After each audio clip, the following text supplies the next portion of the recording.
Foi um ano. Obrigado.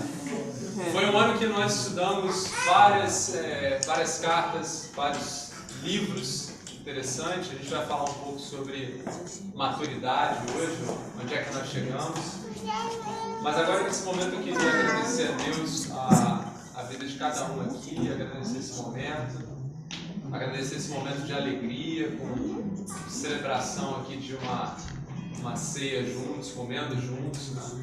Uma das coisas que Jesus mais fazia, quem estuda os evangelhos, né? Jesus sentava para ceiar com as pessoas, né? E é bom quando nós fazemos isso unidos, né, do Espírito Santo, dentro de uma mesma fé. Então vamos orar para a gente iniciar, depois a gente vai cantar, depois nós temos os estudos. Eu vou pedir a minha amada, minha esposa, para orar por nós. Vamos orar. Hoje é um dia muito alegre. Nós estamos numa ceia gostosa, nós vamos ter a apresentação das crianças. Mas eu queria que agora cada um pensasse no porquê verdadeiramente nós estamos aqui. Nós estamos aqui para buscar a um Deus. Esse Deus é Jesus Cristo. Nós estamos no mês do Natal, onde nós celebramos a vinda desse Deus à Terra, esse Deus Jesus Cristo. E que a gente não faça desse momento só um momento de confraternização, que é bom, Deus nos dá isso. Mas que a gente faça desse momento de hoje um momento de busca ao nosso Deus. Porque é quando a gente busca que Ele se revela para nós. Que os nossos corações, que as nossas mentes estejam verdadeiramente pensando em Deus. Eu vou dar alguns segundos para a gente poder se concentrar, pensar em Deus e a gente orar e invocar o nome do nosso Deus.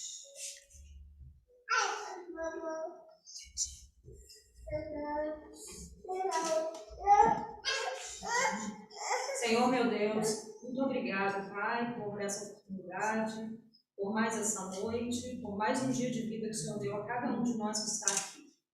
O Senhor nos concede mais um dia de vida, Pai, com propósito para vivermos essa vida para o Senhor. E nós queremos, Pai, nesse momento, te pedir que o Senhor nos ajude a entrar em comunhão contigo, que o seu Santo Espírito esteja aqui entre nós, que o Senhor fale conosco, Pai, porque o Senhor enviou um dia Jesus a esse mundo, porque o Senhor quis nos resgatar, Pai, nos fazer retornar de novo para Ti. E nós sabemos que é interesse do Senhor, acima de tudo, que nós estejamos aqui com os nossos corações verdadeiramente voltados para o Senhor. Que nada seja mais importante do que pensarmos e buscarmos o Senhor nessa noite. Te agradecemos, Senhor, por todo o restante que o Senhor nos dá, a nossa comunhão, a nossa saúde, estamos saudáveis, as nossas famílias, somos gratos pela comida, somos gratos por tudo, mas que elas sejam todas as demais coisas da nossa vida, e que verdadeiramente o Teu reino venha em primeiro lugar para nós. Abençoa a nossa noite, Senhor, pois se o Senhor não abençoar, ela será vazia. E nós queremos sair daqui cheios de Teu Santo Espírito. É no nome de Jesus que nós choramos. Amém. Amém. Vai, Mariana. As crianças vão cantar, hein? Não, Luísa, aqui, por favor. Tem outra música? Quietinho. Fica ali quietinho.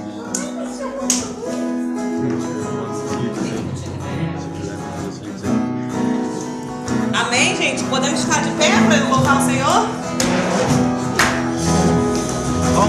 Essa daí todo mundo conhece, hein? Quero ver ali de pé. Essa pode ficar de pé.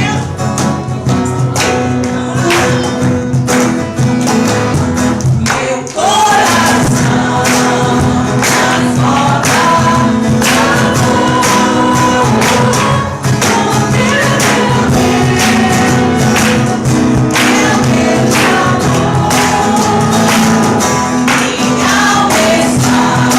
minha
pra gente? Vai ter uma historinha agora, sabia?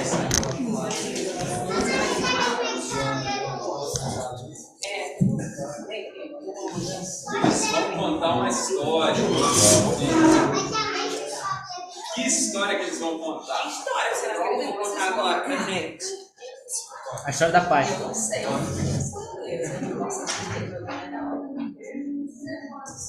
Vai lá. Cadê? Tá ensaiando, né? Então lá, tô fugindo nervoso. Olha eles aí. Os atores e atriz. Não, ator e atriz. Ator e atora. Agora com vocês, Mariana e Daniel. Calma, Dani. Você não teve que pensar em alemão hoje com uma turma cheia de Vem, alemão? Mariana, vem, Daniel. Da física? Ich übertreibe aus Effekt. Gar nicht stimmt.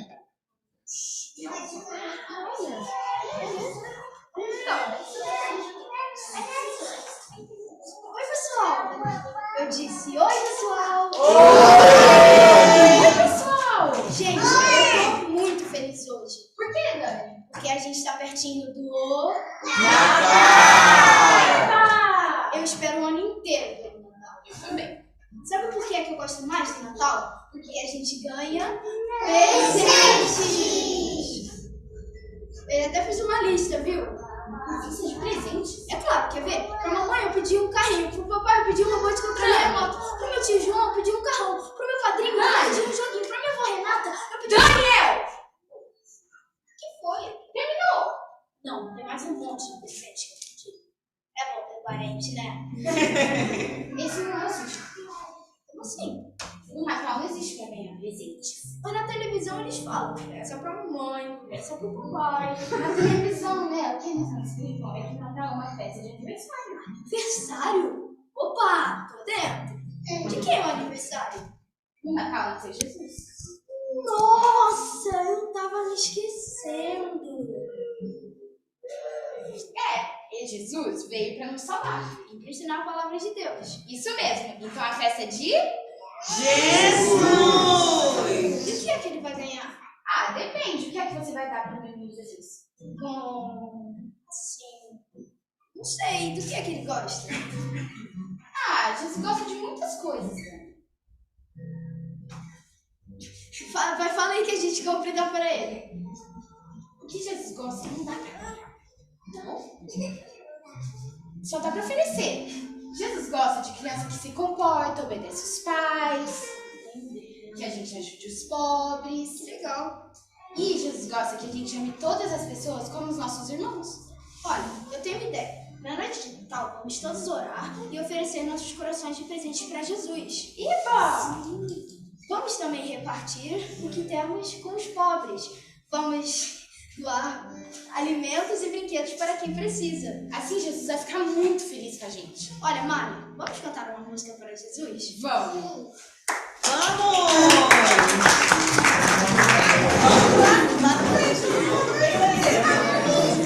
Filha, a gente vai cantar.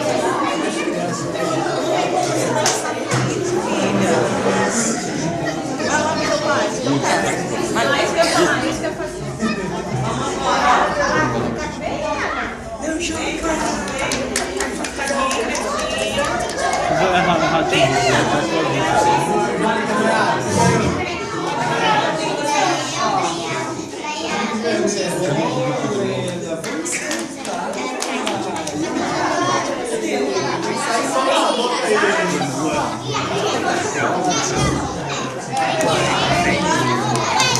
Cara, é tão bom não precisar mais fazer essas coisas.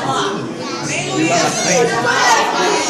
Cara, era a pior coisa ter que ir lá na frente. A pior coisa é quando você é tipo, grande, mas não grande o suficiente pra não continuar aí você fica tipo que nem meu irmão, né? E a sua, mudando.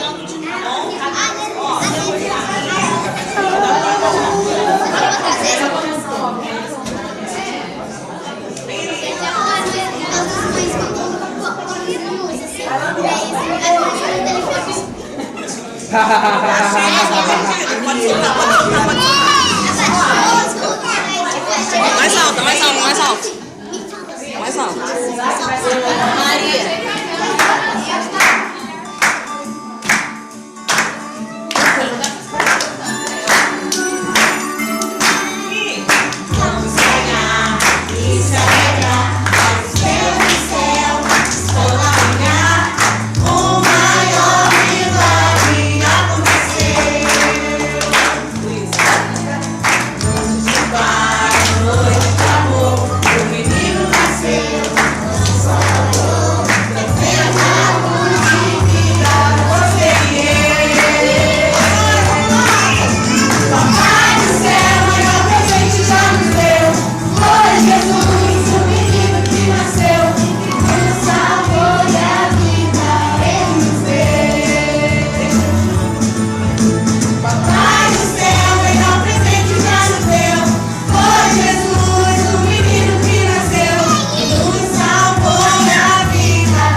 Te agradeço pela minha família.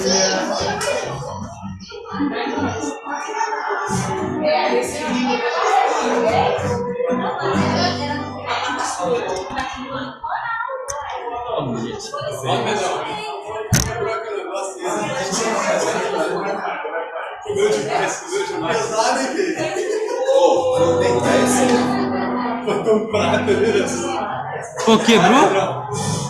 Quebrou? Não, tá descolando. Agora é o teatro dos adultos com a areia. Vamos lá, Elias. Vamos cantar?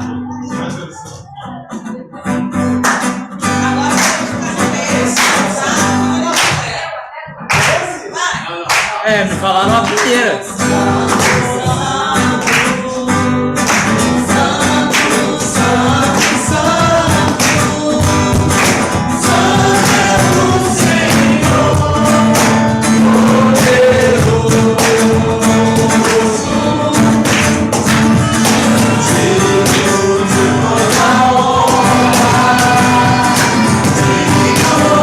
Toda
Tem mais? Alfa e ômega.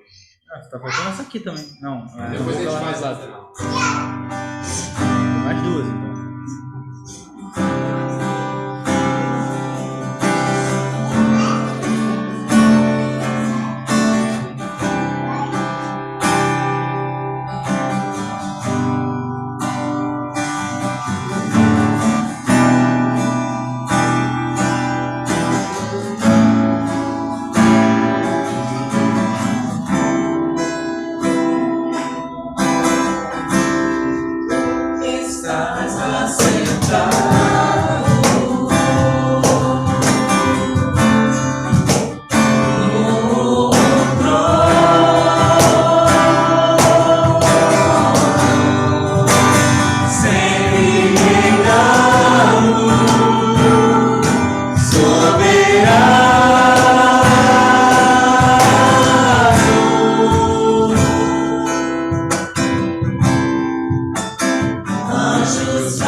É isso. Agora são os grandões aqui. Esther, você traduz para o Sven. Sven, it's going to be all in Portuguese, but Esther can translate to you. Yeah. So if you have the Bible, the text for today is Matthew 28. Mateus 28. E esse texto que nós vamos estudar hoje, esse capítulo, é o capítulo mais importante em toda a palavra de Deus, porque ele é um capítulo que é imprescindível para a realidade cristã. É um capítulo que fala da ressurreição do nosso Salvador.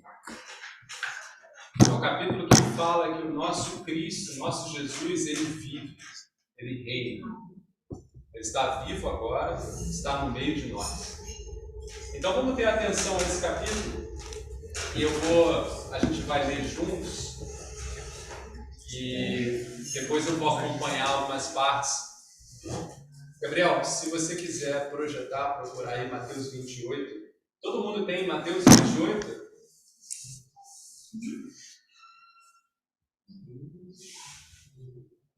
Vou dar um tempo para vocês acharem. O Gabriel também vai projetar para a gente ali Mateus 28. Nós vamos ler todo o capítulo. Na verdade, eu vou ler e eu queria que vocês acompanhassem a leitura. Podemos, Biel? Se eu souber como funciona esse site, sim. Achei. É bom que dá tempo de todo mundo achar. É Mateus, hein? Não é Marcos. Tem Lucas, Mateus 28.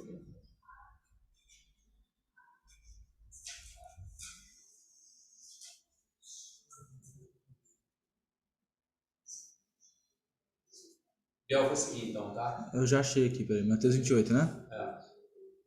Pronto.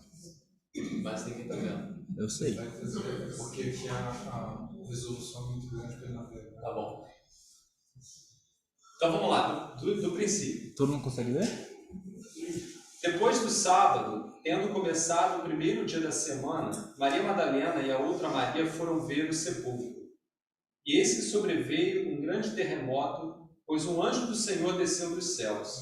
E chegando ao sepulcro, rolou a pedra da entrada e assentou-se sobre ela.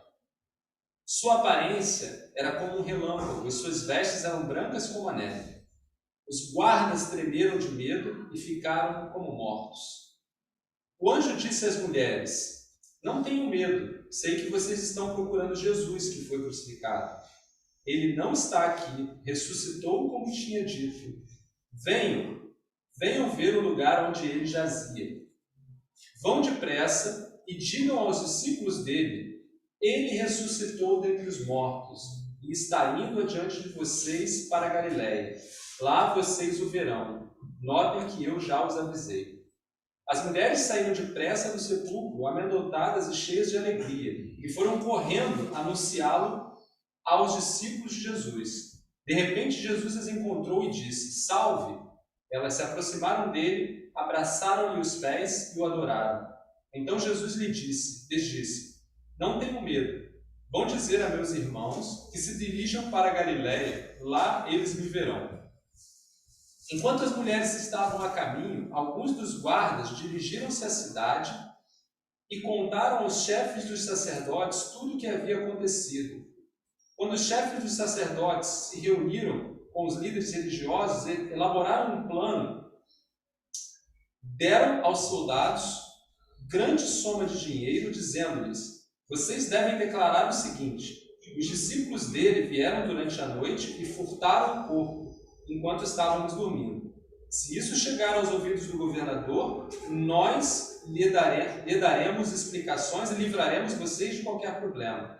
Assim os soldados receberam o dinheiro e fizeram como tinham sido instruídos. E esta versão se divulgou entre os judeus até o dia de hoje. Os 11 discípulos foram para a Galiléia, para o monte que Jesus lhes indicara. Quando o viram, o adoraram, mas alguns duvidaram. Então Jesus aproximou-se deles e disse: foi-me dada toda a autoridade nos céus e na terra. Portanto, vão e façam discípulos de todas as nações, batizando-os em nome do Pai, e do Filho e do Espírito Santo, ensinando-os a obedecer a tudo o que eu lhes ordenei. E eu estarei sempre com vocês até o fim dos tempos. Então, Jesus está conosco hoje, como Ele prometeu. Eu vou orar e a gente começa o estudo. Pai, te peço nesse momento que abra os nossos corações para ouvir a Tua palavra, para enxergar, Pai, as verdades que Tu tens revelado a nós. nós possamos sair daqui hoje, Pai, com a certeza de que Tu estás vivo, Senhor, e Tu, nesse momento, está no meio de nós. Em nome de Jesus nós oramos. Amém. Eu não li o capítulo anterior, logo no finalzinho, mas isso é importante mencionar aqui, porque vai fazer sentido para o nosso estudo de hoje. O cenário ali onde eles estavam, né, os soldados e as duas Marias, era o sepulcro, o lugar onde Jesus, na noite anterior, na sexta-feira, logo depois da morte, havia sido colocado, sepultado. E os membros do Sinédrio, ali, os sacerdotes, eles estavam já com receio de que os discípulos de Jesus pudessem buscar o corpo. Então, eles, logo no dia depois do sepultamento, ali, ou no sábado pela manhã, eles foram até Pilatos e pediram Pilatos, nos autorize a montar guarda para a gente evitar que qualquer incidente aconteça. E Pilatos autoriza esses sacerdotes a levarem um destacamento de soldados. E não só isso, esses homens ainda, além de botarem toda a proteção ali de um destacamento de soldados, também vedaram a pedra, né, eles próprios, para que ninguém pudesse entrar ou sair. Então é importante mostrar isso para vocês, que esses homens todos sabiam tudo o que estava acontecendo ali naquele momento. E por que isso é importante para a gente estudar?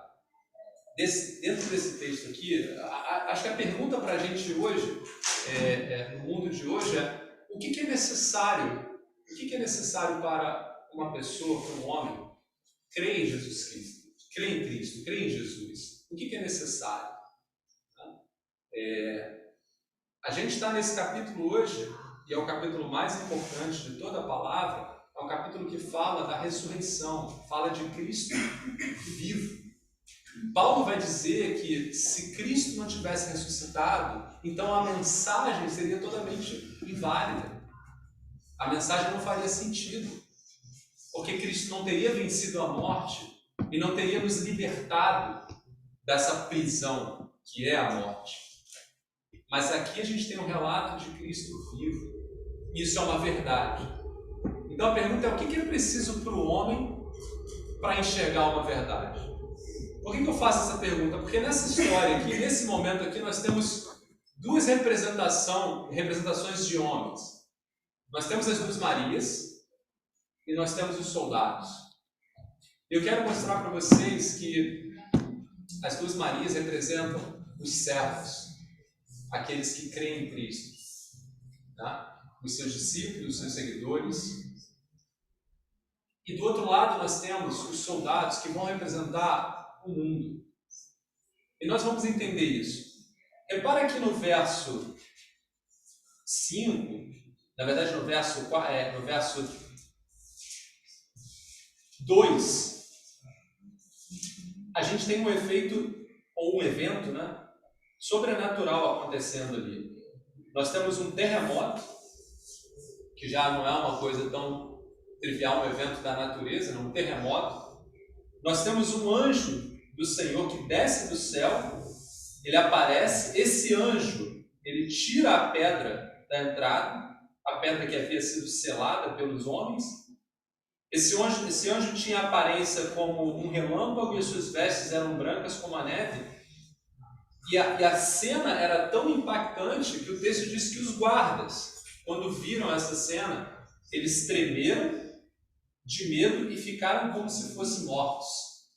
Imagina, esses homens que eu disse representam aqui o mundo, viram essa verdade, um evento sobrenatural, anjo, eles viram isso. Igualmente, as mulheres também viram. As mulheres também ficaram amedrontadas, porque o texto diz mais embaixo que elas ficaram com medo também. Mas o anjo virou-se para a mulher e instruiu as mulheres, dizendo: eu sei que vocês estão procurando Jesus, que foi crucificado. Ele não está aqui, ressuscitou como tinha dito. Aqui vem uma parte que é chave e interessante para a fé cristã. O anjo fala: venham ver o lugar onde ele jazia. o anjo convida essas testemunhas a verem a evidência da ressurreição. Repara que aqui a gente está entendendo como é a fé cristã, que não é uma fé cega, nula, onde alguém diz uma coisa e você, sem a evidência da coisa, você apenas crê e segue. Aqui você vê Deus, né, enviando um anjo e instruindo. Olhem lá, vamos lá olhar. Jesus foi colocado aqui, mas o corpo dele não está aqui. E de novo, tudo isso aqui foi acompanhado pelos guardas. Eles viram tudo o que estava acontecendo. Essas mulheres, então, elas saem depressa em obediência e vão ao caminho anunciar a mensagem para os discípulos. E no meio do caminho elas encontram a Jesus. E o que essas mulheres fazem ao encontrar Jesus é, elas o adoram. O adoram como Deus. Elas se ajoelham e agarram os seus pés. Mas nesse mesmo tempo que essas mulheres saem com a verdade, e a verdade do Evangelho, a verdade que Cristo vive, quando elas saem para anunciar, uma outra inverdade sai no mesmo momento. E que inverdade é essa? Ou melhor, que mentira é essa? Os guardas que tomavam conta, eles saem também e vão encontrar os líderes dos sacerdotes. E eles contam, o texto diz que eles contam tudo.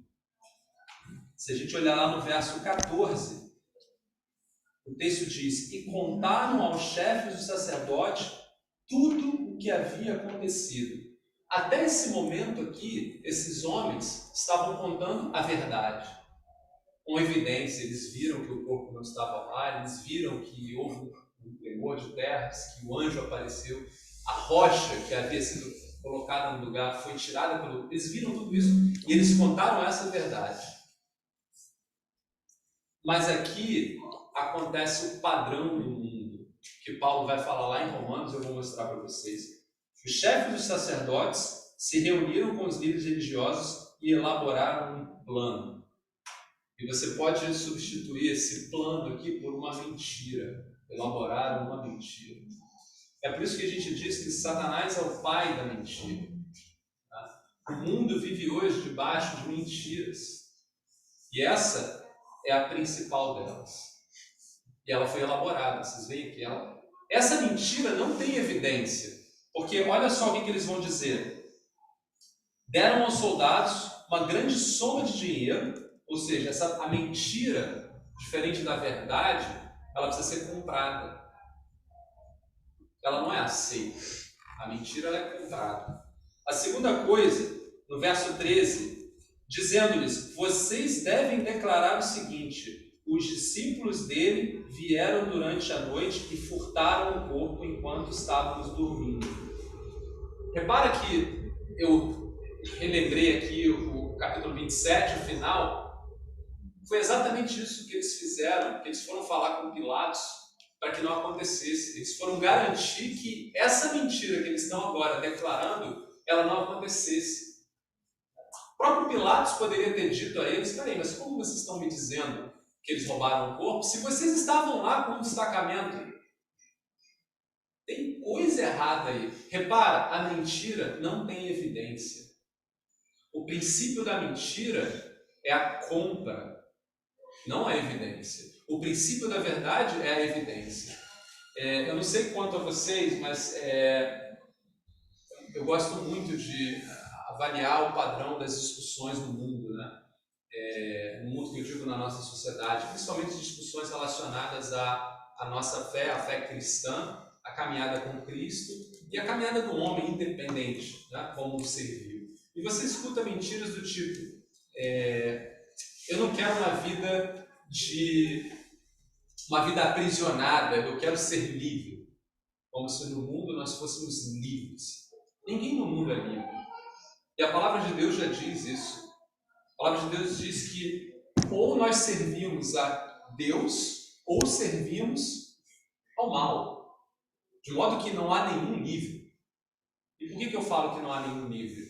Cada um de nós aqui, se não está em Cristo, tem o seu próprio padrão de valores, de vida, e você vive preso a isso, isso te regula. Tá? Outra coisa, como eu falei, a mentira ela tem o seu padrão não em evidências, mas em compras. Então você vai entender que algumas mentiras que são plantadas, elas não são fundamentadas. Eu estava tendo uma conversa com o Mateus, e vocês podem buscar isso, acho interessante. O Mateus tem 9 anos. Com 9 anos de idade, ele consegue ver o padrão de uma mentira. A gente estava assistindo um debate do John Lennox, que é um matemático mais cristão que eu gosto, com o Richard Dawkins, que é um ateu famoso, e o Richard Dawkins estava discutindo ou querendo criar um conceito de origem do universo do nada. O universo ele foi oriundo do nada, mas que nesse nada havia algo.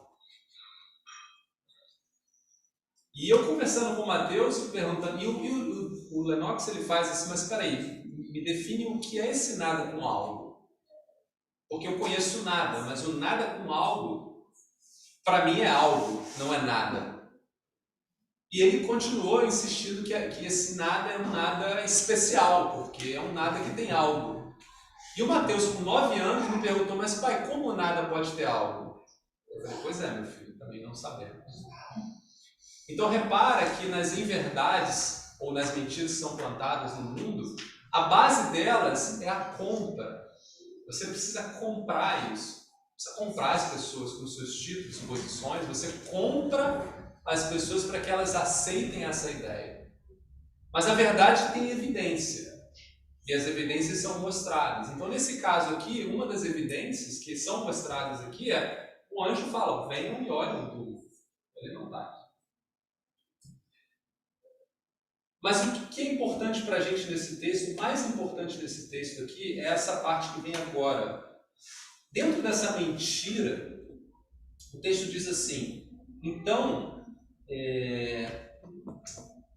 lá no verso 15, assim os soldados receberam o dinheiro, ou seja, aceitaram a compra e fizeram como tinham sido instruídos. E esta versão se divulgou entre os judeus até o dia de hoje.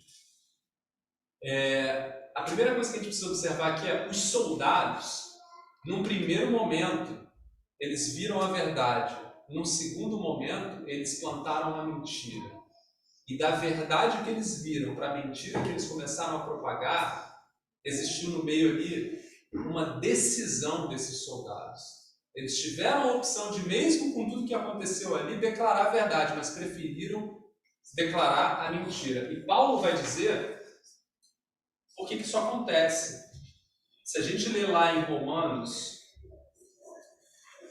no capítulo 1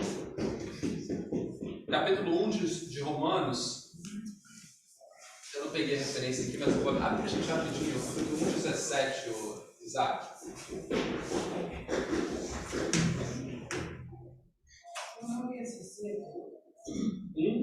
Capítulo 1, verso 17. Só o verso 17. Eu tenho Tá aqui, pai. Visto que a justiça de Deus se revela no Evangelho, de fé em fé, como está escrito, o justo viverá pela fé. Não, é Romanos capítulo 1, Bel. Capítulo 1, 17, tá certo. Verso 17. O justo virá pela fé. Eu acho que eu sei qual que é que você Perdão, 17 não, 18. Aqui, ó. Portanto, a ira de Deus é revelada dos céus contra toda a impiedade e injustiça dos homens que suprimem a verdade pela injustiça. Suprimem a verdade pela maldade, pela ganância, pelo dinheiro, pelas mentiras. Paulo já está falando isso aqui. Os homens, porque se rebelaram contra Deus, eles suprimem o que é verdade. O que é suprimir o que é verdade? É esconder, é ocultar. É fazer o que Satanás fez lá no Éden. O que Satanás fez no Éden? Quem lembra? Pergunta de vestibular. Quem lembra? Deus falou uma coisa, verdade. O que Satanás fez? mentira. Foi isso mesmo que Deus falou? Com certeza não foi isso, foi outra coisa. suprime a verdade, troca, Esse também é transforma. chamado de grande enganador. Por isso que ele é chamado de enganador. Então repara, nesse momento aqui, voltando lá em Mateus 28, a gente tem que esses soldados desempenharam exatamente esse papel que o mundo desempenha hoje. Por isso que eu estou chamando esses soldados aqui uma reflexão do mundo. O mundo faz o que em relação à verdade de Cristo? Muda, suprime. Por que o homem faz isso? Nós estudamos na semana passada, e esse é um estudo continuado, a gente estudou que o homem está numa condição de afastamento de Deus tão grande que ele está alienado da presença de Deus. Ele está alienado da presença de Deus, ele acaba também estando alienado da presença do outro, e ele acaba se alienando dele próprio e de toda a criação. Então o homem hoje vive um conflito, e quando a gente olha para a sociedade, a gente olha o mundo lá fora, acho que não há nenhum de nós aqui numa consciência sadia que possa dizer que nós, enquanto humanidade, estamos fazendo a coisa direita.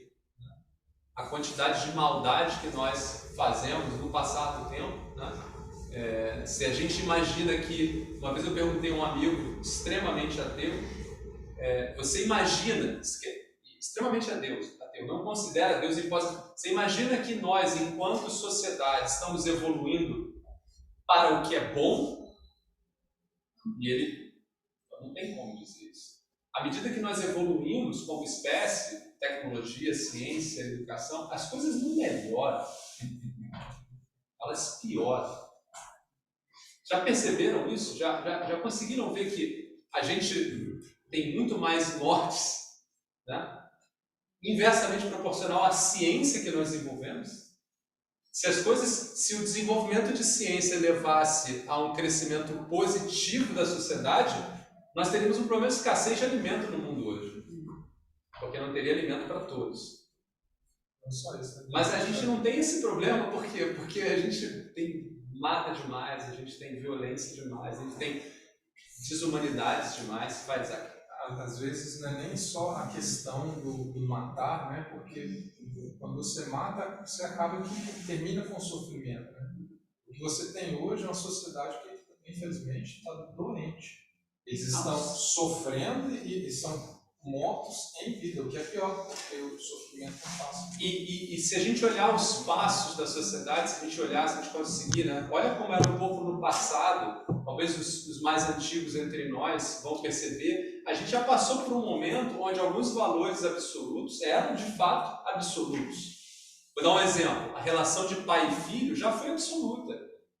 Você já pode falar para o seu filho, não faz isso, faz aquilo, porque eu estou mandando, eu sou seu pai, eu tenho responsabilidade. Hoje em dia, em algumas sociedades, você fala um negócio desse, te toma o teu filho, ou o teu filho se toma. E com isso, várias outras relações. Não importa o presidente que seja, qualquer pessoa hoje pega um presidente e fala ele é um verme. Não importa se o cara está errado ou não, é uma autoridade. No passado, isso já foi algo absoluto. Vamos respeitar a autoridade, vamos respeitar a relação pai e filho, vamos respeitar. E as relações marido e mulher? Já foi mais preservada hoje? Eu sou de ninguém, eu sou de todo mundo e todo mundo me quer bem. Então repara que a sociedade tem caminhado numa direção que é completamente oposta àquilo que Deus separou para o homem. E isso lá em Romanos, capítulo 1, 17 e 32, Paulo explica tudo isso. Isso é fruto dessa alienação do homem de Deus, dessa rebeldia. O homem hoje está afastado de Deus, isolado de Deus. A palavra de Deus vai chamar, Jesus vai falar várias vezes, o homem está perdido. Perdido. E fruto dessa condição de perdido, o resultado dessa condição de perdido é toda essa destruição, essa maldade que nós vimos no capítulo passado, nós vimos lá, falamos, né, sobre, começou lá Caim e Abel, depois falamos do dilúvio, depois falamos dos exílios, o Império Romano, a gente olha os tempos atuais, é o que o Isaac falou, sociedades doentes. Ó, isso tudo é resultado, é consequência desse afastamento de Deus. Mas, como esperança, nós vimos semana passada que Deus tem promessa de restauração do homem. E graças a Deus que Deus é um Deus amoroso. Então nós vimos lá em Jeremias, em Miqueias, nós vimos em Abraão, nós vimos já lá no Jardim do Éden, Deus faz essa promessa. O que Deus fala para Abraão? Lembra lá, Gênesis 12:3, Deus fala assim, ó, abençoarei os que o abençoarem e amaldiçoarei os que o amaldiçoarem, e por meio de você todos os povos da terra serão abençoados. Deus está falando de bênção. Deus está falando de destruição. Eu estava agora mostrando como é que caminha a humanidade a passos de formiga e sem vontade. Ó, a humanidade caminha, né? Mas Deus tem planos de bênção. Deus tem planos de bênção. Então, essa missão de Deus é uma missão de restauração do homem. E essa missão de restauração do homem, ela só é possível, né, quando o homem está de novo ligado a Deus.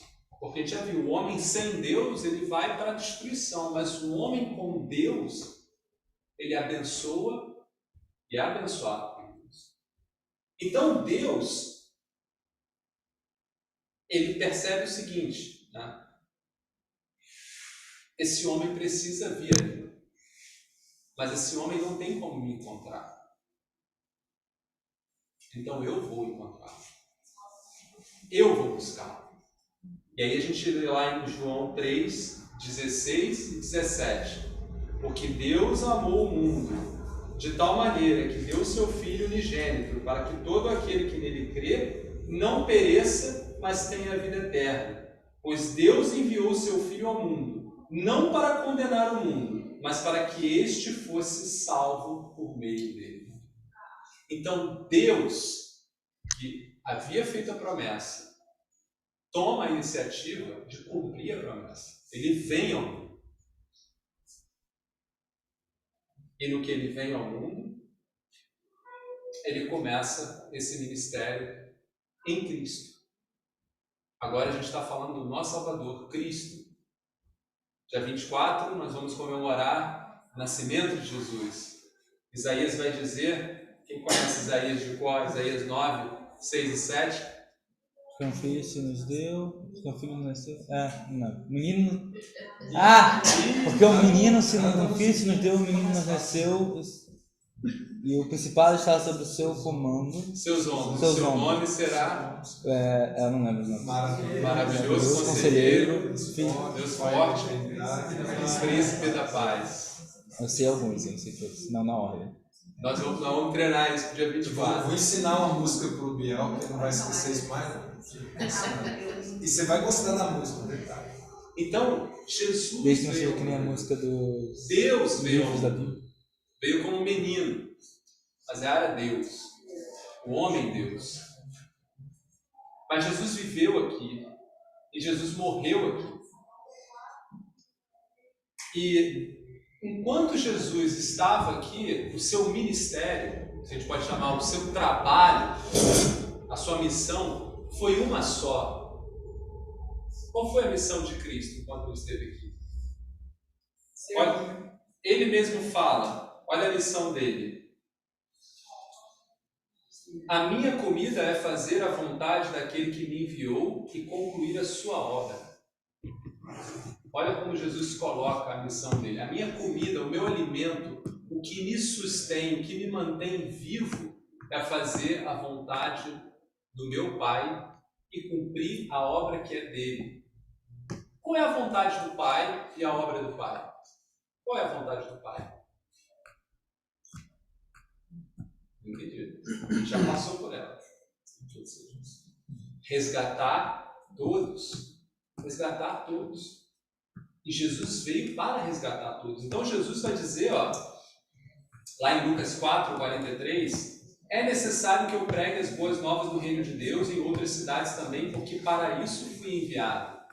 Então Jesus vai pregar o quê? Vai pregar essa boa nova. Que boa nova é essa? É que ele, Jesus, Deus, Jesus, Deus, vinha ao mundo para resgatar o perdido. Todo aquele que crê em mim não perecerá, mas terá a vida eterna. Outro texto para a gente importante, Jesus, numa certa ocasião, os judeus já esperavam essa promessa, porque a promessa foi feita para os judeus. A gente leu lá em Jeremias, em Miqueias, a gente leu em Gênesis para Abraão, tá? O grande patriarca. A promessa foi feita para eles, certo? Que promessa foi essa? Que Deus um dia restauraria o homem na pessoa do seu filho. A raiz de Davi, tá? Aquele que seria pelo qual todas as nações da terra seriam abençoadas, o rei que teria o reinado eterno. E aí os judeus entenderam que, então, somos nós o povo escolhido apenas. Mas Jesus fala algo muito importante lá em João 10,16. Eu tenho outras ovelhas que não são deste aprisco. Aqui é uma linguagem de pastor, né? Aprisco, o lugar onde as ovelhas ficam. E ele fala para os judeus, eu tenho outras ovelhas que não são no meio de vocês. E é necessário que eu as conduza também. Elas ouvirão a minha voz e haverá um só rebanho e um só pastor.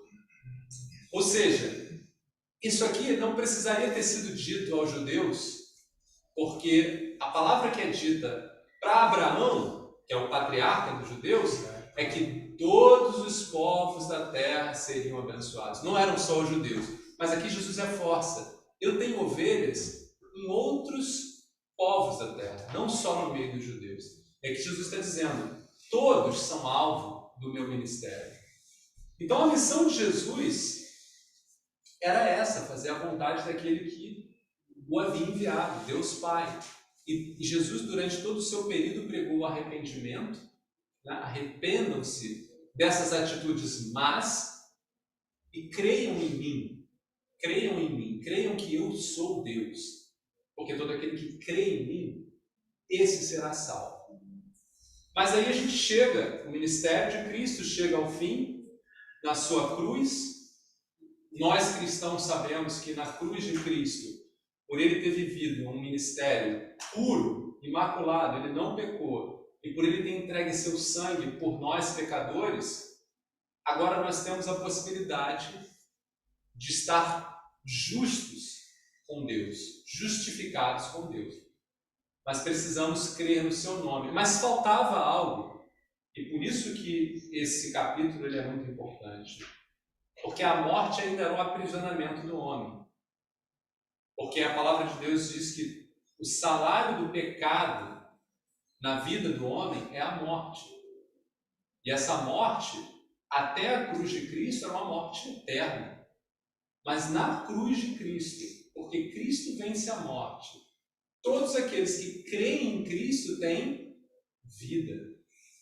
Você continua dizendo que o salário do pecado é a morte, mas o dom gratuito de Deus é a vida. E qual é o dom gratuito de Deus para nós? A graça que vem em Cristo Jesus. Então, todos aqueles que recebem Cristo, recebem a sua graça gratuita. E aí, para a gente encerrar aqui, que é o tema dessa jornada, nós falamos aqui, então esse homem no mundo está perdido e muitas vezes não sabe que está perdido. E Cristo, enquanto esteve aqui, pregou exatamente isso. Vocês estão perdidos, arrependam-se, creiam em mim, serão salvos.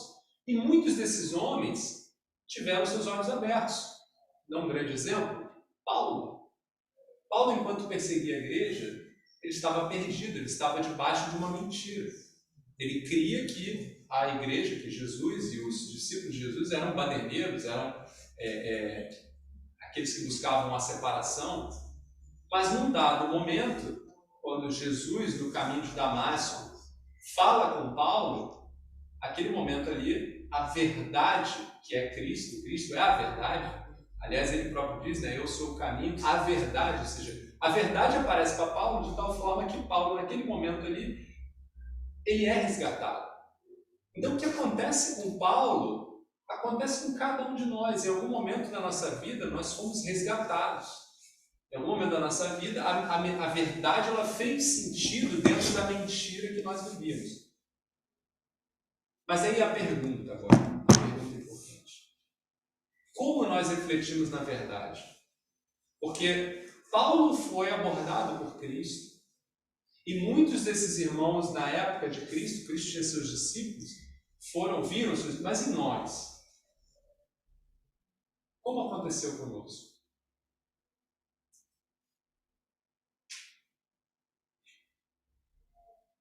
Foi necessário alguém trazer para nós essa revelação, certo? Aliás, se isso tudo tivesse ficado no passado, hoje a gente não ia estar nem aqui. O fato de a gente estar... Por que a gente está aqui hoje? O que a gente está fazendo aqui hoje? O que fazemos todos aqui hoje? Estamos lendo a Bíblia, a palavra de Deus. A palavra de Deus chegou até nós. E por que ela chegou até nós? Porque houve uma ordenança, a última e talvez a mais importante ordenança de Cristo para os seus discípulos. Continuando lá o texto de Mateus 28, Jesus fala assim: toda autoridade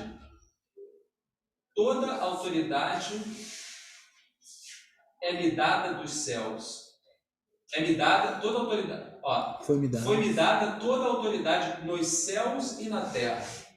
Ou seja, Jesus, com a sua ressurreição, com a sua vida, com a sua cruz, com a sua ressurreição, foi exaltado e hoje tem toda a autoridade nos céus e na terra. E nessa autoridade de Cristo, nessa autoridade, ele comanda, ele dá uma ordem.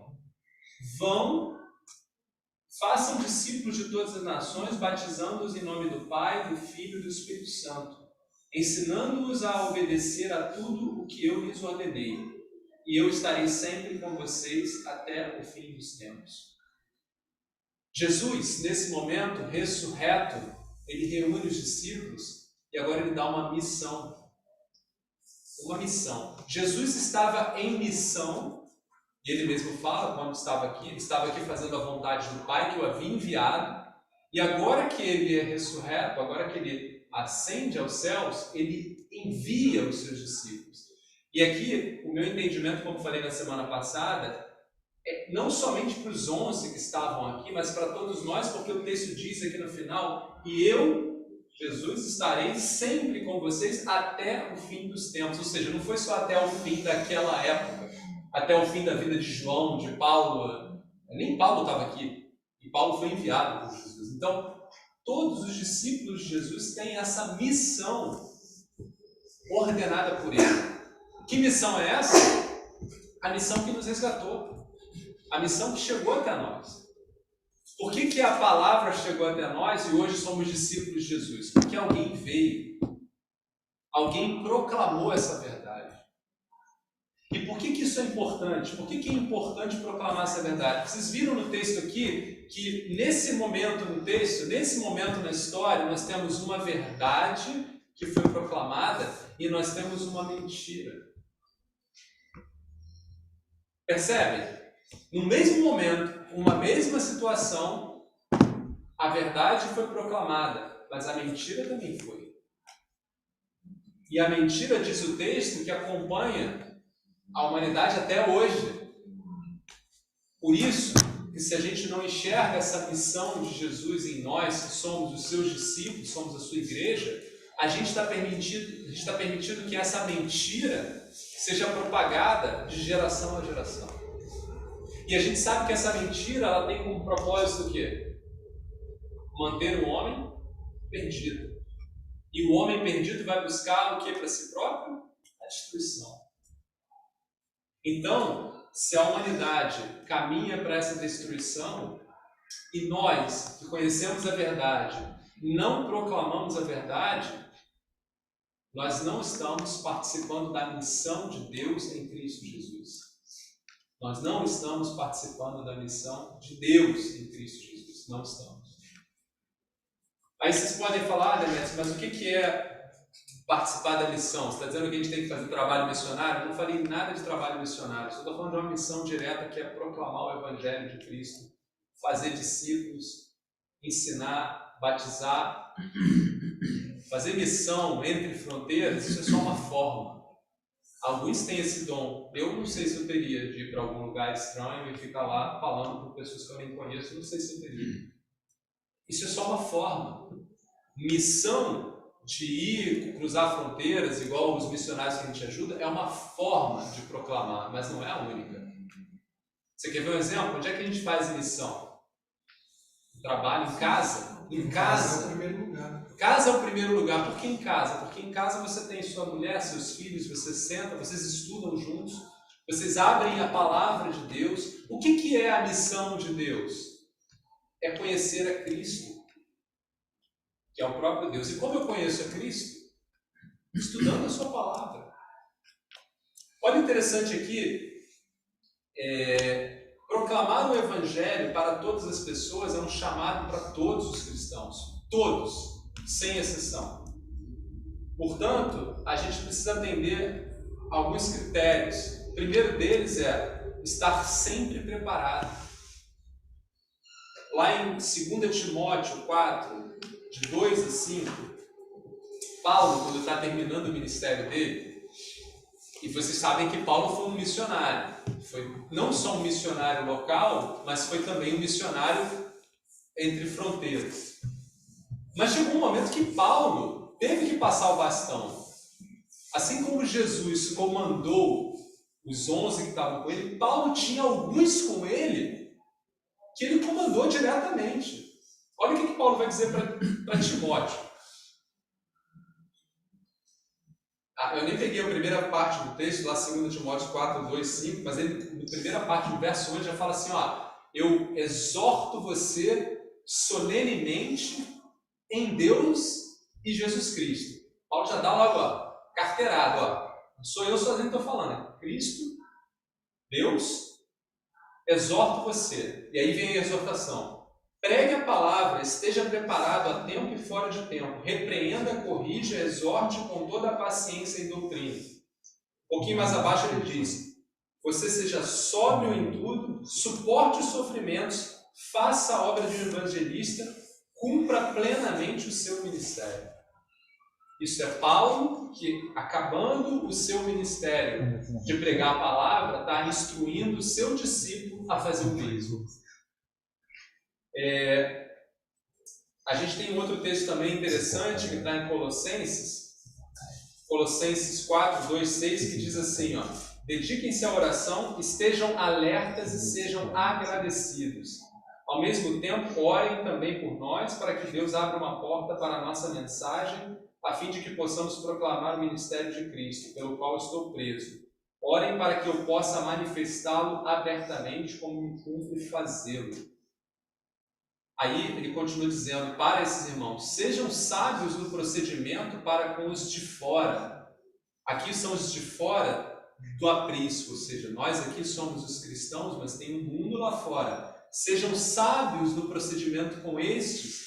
E aí o texto diz assim, aproveitem ao máximo todas as oportunidades. O seu falar seja sempre agradável e temperado com sal, para que saibam como responder a cada um. Paulo está falando aqui do comportamento dos crentes no testemunho de Cristo para o mundo. E Pedro vai mais além. Pedro fala, santifiquem, 1 Pedro 3, 15, 16, santifiquem Cristo como Senhor no coração. Estejam sempre preparados para responder a qualquer que lhes pedir a razão da esperança que há em vocês.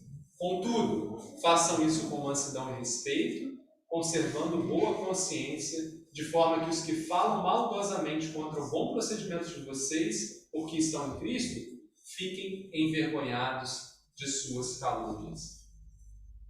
Então, a primeira coisa que nós temos que ter em mente, a nossa responsabilidade é de proclamar, mas para proclamar eu preciso estar preparado. O que é estar preparado?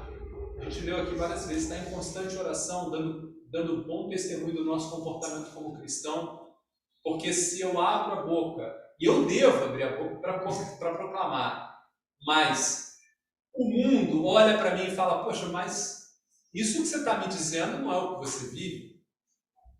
Então, toda a verdade começa a virar o quê? Uma mentira.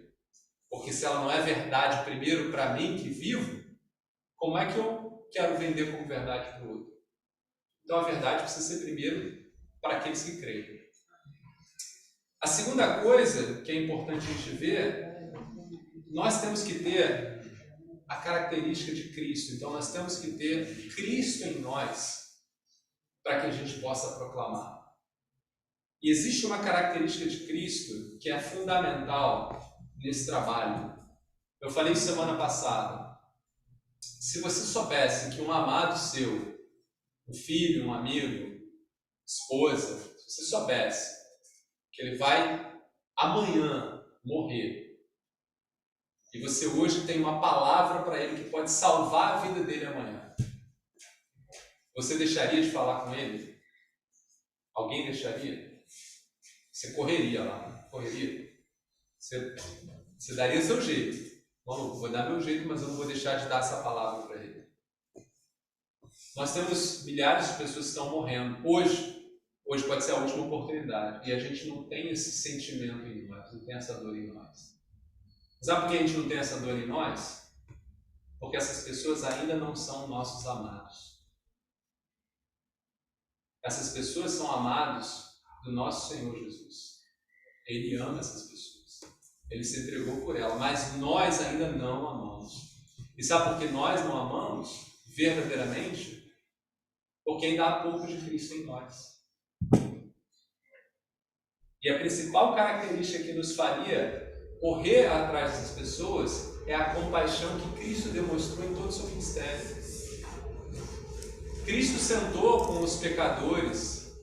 Cristo estendeu a mão a pessoas que estavam em situações deploráveis de vida. Nós, muitas vezes, porque não estamos em Cristo, nós rejeitamos essas pessoas. Nós nos afastamos e viramos legalistas, viramos clube do crente.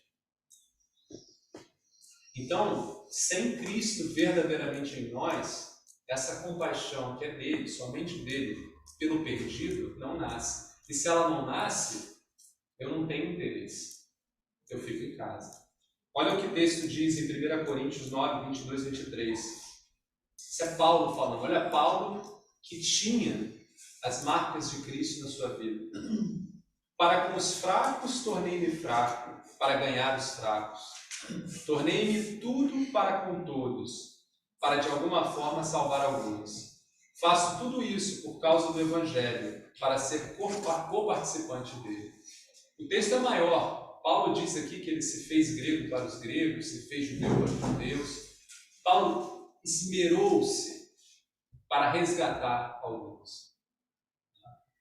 Por que ele fez isso? Porque ele tinha a compaixão que vinha de Cristo. Lucas 15, 7 diz assim, eu lhes digo, agora é Jesus, que da mesma forma haverá mais alegria no céu por um pecador que se arrepende do que por 99 justos que não precisam arrepender-se. Olha a importância desse texto. Esse texto é tirado ali da ovelha perdida, todos conhecem a parábola. Há mais alegria no céu por um pecador que se arrepende do que 99 justos que não precisam de arrependimento. Olha o tanto quanto Deus espera que a sua missão em toda a humanidade seja executada. Um pecador, mais do que 99. Nós aqui, essa sala inteira de justos aqui, se tiver um pecador hoje ouvindo a mensagem, abrindo seu coração para Jesus e dizendo, Senhor, eu te aceito como meu Salvador. A partir de hoje, tu és o meu Senhor. Eu creio que tu é Deus, tu vive. Se um fizer isso, todo o nosso trabalho aqui já foi executado. Aliás, podia ter até 99 justos aqui, porque a festa para um arrependido é maior. E último ponto, essa compaixão que a gente falou que precisamos ter ao perdido, é o segundo ponto. O último ponto, também relacionado ao nosso comportamento, o mundo, como nós vimos, vive numa mentira. E quem somos nós, os discípulos de Jesus? Aqueles que carregam a verdade. O texto diz lá que nós somos a luz do mundo. o sal da terra. Pedro vai dizer assim: vocês são geração eleita, sacerdócio real, nação santa, povo exclusivo de Deus, para anunciar as grandezas daquele que os chamou das trevas para a sua maravilhosa luz. Nós somos esse povo. Nós precisamos ser luz no meio das trevas. Lá nas bem-aventuranças de Cristo, se a gente poder ler lá em Mateus, capítulo 5, Jesus fala assim: bem-aventurados serão vocês quando por minha causa os insultarem, perseguirem e levarem todo tipo de calúnia contra vocês. Esses são os cristãos. Nós vamos ser perseguidos sim com essa palavra. Vamos ser chacoteados. O mundo vai dizer: pô, eu já ouvi várias vezes, um cara inteligente crê numa história dessa. Como você pode perder seu tempo? E eventualmente a gente vai ficar distante de algumas rodas, de algumas pessoas, vão ser maltratados. Mas a palavra de Deus diz que nós somos bem-aventurados. Porque ele diz assim, continuando o texto: vocês são sal da terra, mas se o sal perder o seu sabor, como restaurá-lo? Não servirá para nada, exceto para ser jogado fora e pisado pelos homens. Nós precisamos saber que nós somos sal da terra e não podemos deixar de salgar o mundo. Não podemos ser. É isso que está dizendo, a gente não pode ser inerte a esse mundo que precisa da verdade. A gente não pode não nos incomodar, senão a gente não vai salgar mais, a gente vai ser mais do mesmo. Vocês são luz do mundo, não se pode esconder uma cidade construída sobre um monte, e também ninguém acende uma candeia e coloca debaixo de uma vasilha. Pelo contrário, coloca no lugar apropriado e assim ilumina a todos os que estão na casa. E aí Jesus conclui: assim brilhe a luz de vocês diante dos homens, para que vejam as suas obras e glorifiquem ao Pai de vocês que está nos céus. E aí, o verso lá de João 20, 21, 23, agora Jesus direto falando para os seus discípulos: Pai seja com vocês. Assim como o Pai me enviou, eu os envio. E com isso soprou sobre eles e disse: recebam o Espírito Santo. Se perdoarem os pecados de alguém, estão perdoados, e se não perdoarem, não estão perdoados. Jesus deu a sua autoridade para todo aquele que é seu servo. A autoridade que ele tem, nós a temos. Eu estava conversando com o Regis ontem à noite, ele fez um relato para a gente, alguns dos irmãos aqui acompanharam, muito interessante. No momento da reforma protestante, existiu uma espécie de concílio, de reunião, chamada Dieta de Augsburg. A Dieta de Augsburg, acho que foi aqui na Alemanha, né? Aqui na Alemanha, perto de Munique. Perto de Munique. E nessa reunião, estava lá o representante do Papa, né?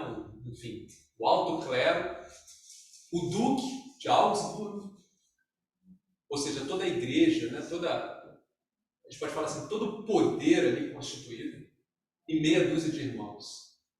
Meia dúzia de irmãos. Poder eclesiástico. A gente pode dizer que a cena ali era semelhante a dos amigos de Daniel na fornalha, ou Daniel na cova dos leões. Uma situação que você fala assim, cara, coitado, meia dúzia contra o poder da igreja e do governante, vão morrer.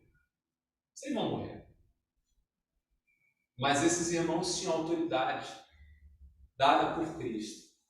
E quando eles pregaram a doutrina deles, a verdade deles para o Duque, sabe o que o Duque falou para o Papa, o representante do Papa? Falou assim, olha, então é isso, né? Com um tom de reprovação, o Duque irado, revoltado, porque talvez o Duque fosse alguém do mundo, sim, mas alguém com uma consciência lógica, racional, funcionando. Capaz de olhar a verdade e capaz de olhar a mentira. Nós temos que ser capazes de olhar a verdade e mentira. A gente não pode aceitar que do nada tinha alguma coisa que gerou tudo. Ou era nada ou era alguma coisa. A gente não pode achar que isso é fácil, A gente não pode achar, por exemplo, que Quem é cristão é incapaz. Tem dezenas de gente que é prêmio Nobel aí que é cristão. Pascal, a gente é tudo de computação aqui, Pascal era cristão, Pascal escreveu uma série de escritos a respeito de Deus, de Cristo. Então a gente não pode ficar quieto contra essas mentiras. E esses homens não ficaram. E aí o Duque virou e falou assim, então é isso? Esses homens, essa meia dúzia de homens, têm a verdade deles na palavra de Deus. E nós temos a nossa verdade de qualquer outro lugar, que não a palavra. É isso mesmo? Somos nós certos? Então repara, a autoridade de Deus na vida do crente. No meio de toda a hipocrisia, esses homens conseguiram entregar a verdade deles e ainda sair de lá exaltados. Né? A igreja naquele momento ali, praticamente no chão, onde o que o Duque falou nós estamos sob uma mentira, mas eles estão na verdade. Então essa autoridade que é dada por Cristo, ela é dada a cada um dos seus discípulos. Tudo isso que eu falei porque Cristo me comanda a falar. Eu falei porque esse é meu papel como servo, discípulo dele. Assim como outros, eu sou chamado, e todos vocês aqui, a falar essas coisas. Mas nem todos vão aceitar essa palavra. Nem todos vão aceitar. Paulo, quando estava instruindo Timóteo, falou coisas muito importantes que servem para nós hoje. Paulo falou assim, virá o tempo em que o mundo não suportará a sã doutrina. Pelo contrário, sentindo coceira nos ouvidos, segundo seus próprios desejos, juntarão mestres para si mesmos. Eles se recusarão a dar ouvidos à verdade, voltando-se para os seus mitos. E Pedro também fala uma coisa muito parecida. Eles dirão, o que houve com a promessa da vinda de Jesus? Desde que os seus antepassados morreram, tudo continua como desde o princípio da criação. Vamos zombar. A gente já vive esses tempos. Tá? Como a gente falou, a sociedade no passado já foi mais temente a Deus, se a gente pode usar essa palavra. Já considerou mais a Deus. Hoje Deus é zombado muitas vezes. Mas o interessante é que o mundo busca ainda, né? Porque sente essa falta, sente essa necessidade do divino que nós falamos semana passada. Essa necessidade ela está em nós. Cada um de nós aqui carrega essa peça faltando, que é Deus. Mas como somos rebeldes e maus, nós buscamos isso, como o texto diz aqui, buscamos dentro dos nossos próprios desejos, nós criamos mestres para nós. Nós criamos outras mentiras, criamos uma série de crendices, né, para que a gente se satisfaça nelas. Mas a verdade é que nunca satisfaz, porque a única satisfação plena para a vida do homem é Deus. Não há outra satisfação que não seja Cristo na vida do homem. Nós estudamos o livro de Hebreus, outros livros, tudo é por Ele, para Ele e nele. Não há nada fora dele. O que há fora dele é o sofrimento, é a tristeza, é tudo que nós vimos aqui. Então, nem todos vão aceitar a mensagem. Mas ainda assim, o nosso dever, o dever de cada um de nós aqui, é no tempo que nós temos, como foi dito a Timóteo, a tempo e fora de tempo, que a gente, com a autoridade que Cristo nos dá como seus servos, que a gente abra a nossa boca, que a gente proclame que Cristo é o Senhor. Amém? Que Deus abençoe cada um de nós, que a gente reflita ao longo desse ano quantas vezes nós, debaixo dessa autoridade que nos foi dada, proclamamos aos perdidos do mundo que Cristo é o Senhor. Porque as pessoas que estão no mundo, elas têm muitas dificuldades, muitos problemas, mas o maior deles é estar distante de Deus. E a única oportunidade para eles estarem com Deus de novo é crendo em Cristo como Senhor. Não há outro caminho. Amém? Vamos cantar uma última música que fala sobre a proclamação. Pai, chamaram que avisar que as crianças queriam cantar de novo, tá? Tá, vamos cantar essa música que a gente chama a Só pra avisar. Vamos cantar essa que a gente chama? Essa música fala sobre a proclamação, né? Não calar os nossos lábios. Que a gente possa refletir nisso na nossa vida.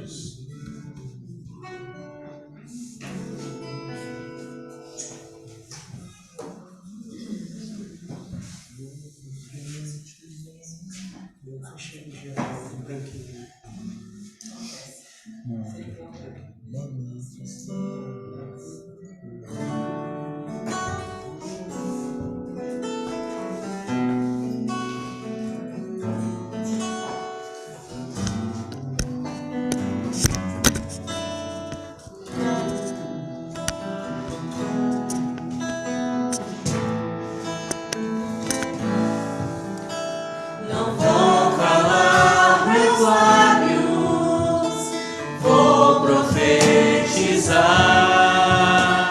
manifestar a graça e abençoar quem Deus quer libertar.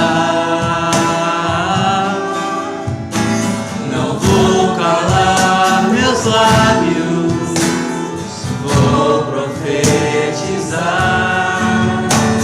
manifestar a graça e abençoar quem Deus quer libertar. Sobre tua vida vou profetizar, nenhuma maldição te alcançará. Sei que Deus tem pra ti um manancial, cujas águas nunca secarão.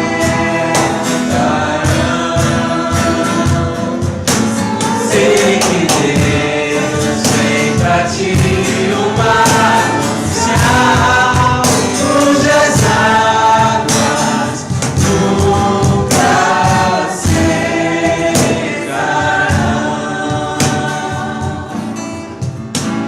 Não vou calar meus lábios, vou profetizar, manifestar a graça e abençoar quem Deus quer libertar. Não vou calar meus lábios, vou profetizar,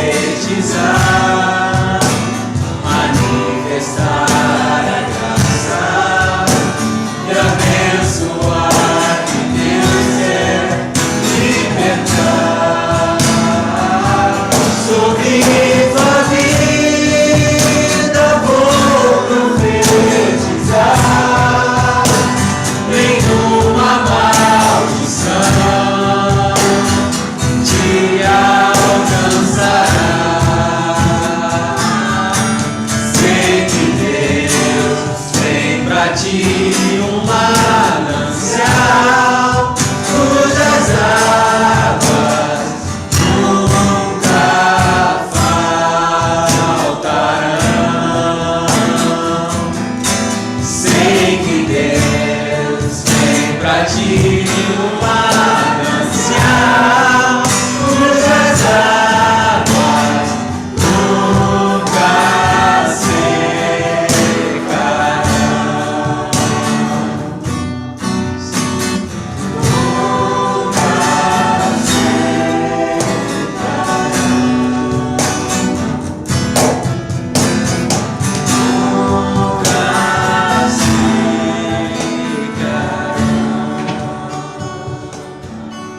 Obrigado, Senhor, por essa noite, por tua palavra que nos alimenta, Senhor. Move o coração de cada um de nós aqui, com a tua direção. missão, que possamos assumir a nossa responsabilidade como teus servos, que possamos fazer parte dessa missão tão maravilhosa, que a gente possa alcançar o mundo, Pai, com a tua palavra e ajudar os nossos irmãos que estão perdidos. Em nome de Jesus, nós te agradecemos pelo privilégio que é de estar no teu reino contigo. Amém. As crianças querem cantar mais uma vez o louvor deles para entrar. Vou chamar eles para Vem, cantar. meninos! Mais um showzinho das crianças. Das crianças. Já preparei já. Não vou calar meus lábios. Vou profetizar. Ei, Dani. Já pensou em seguir uma carreira como ator? Não, tu fez Vinzão. Vamos cantar lá, é isso? É sério? Não fez? E aí, Dani, puxa lá a galera lá, puxa a tromba lá. Dá um tapa na cabeça de todo mundo lá. Vai que vocês vão cantar mais uma vez. Lá na frente, sim. Não, essa. Ficou por outro lado.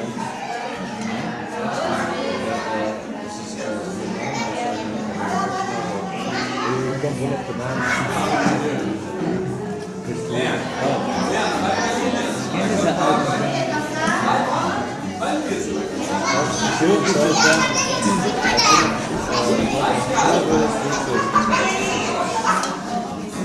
Parecia uma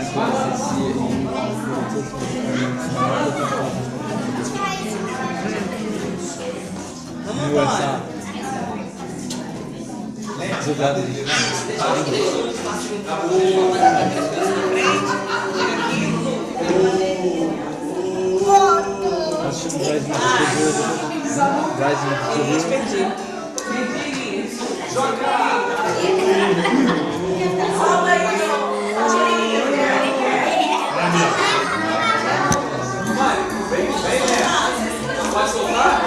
Então já soltei.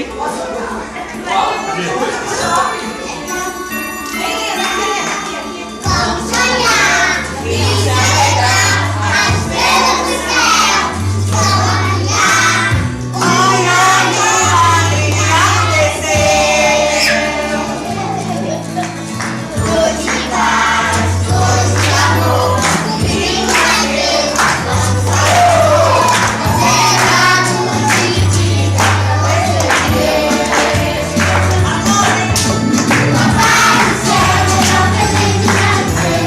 Oh Jesus, o menino que nasceu, pois salvou a vida ele deu. Papai do céu, melhor presente pra você. Oh Jesus, o menino que nasceu, pois salvou a vida ele deu. Vamos sonhar e se alegrar, as estrelas do céu vão brilhar. O maior milagre aconteceu. Tá barato.